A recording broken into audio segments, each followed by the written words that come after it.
Operasi militer khusus Rusia ke Ukraina terus bergulir hingga hari ke-268 pada Jumat 18 November.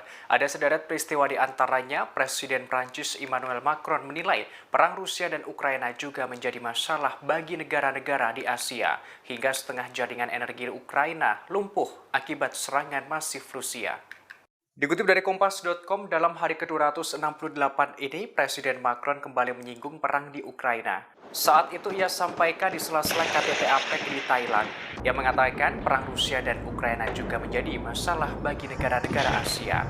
Bahkan kepala negara Prancis itu mendesak negara-negara Asia untuk bergabung dalam konsensus yang mengikat melawan konflik di Ukraina. Macron menandaskan perang di Ukraina menciptakan banyak destabilisasi. Dalam hari ke-268 ini pula, pemerintah Ukraina mengabarkan kondisi energi negaranya akibat serangan Rusia. Diungkapkan, hampir setengah dari infrastruktur listrik negara itu mengalami kerusakan dan kelumpuhan. Akibatnya terjadi pemadaman listrik bagi jutaan warga Ukraina.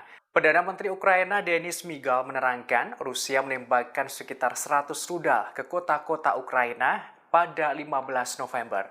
Dalam hari ke-268 ini juga, Swedia membeberkan penyebab kebocoran pipa gas Nord Stream di bawah Laut Baltik. Terungkap hasil penyelidikan awal, pipa itu bocor karena adanya sabotase. Pihaknya menemukan jejak bahan peledak pada beberapa benda asing yang ditemukan di lokasi ledakan. Sebagaimana diketahui, pipa itu bocor pada September 2022. Pipa tersebut berisi gas alam dari Rusia ke Jerman.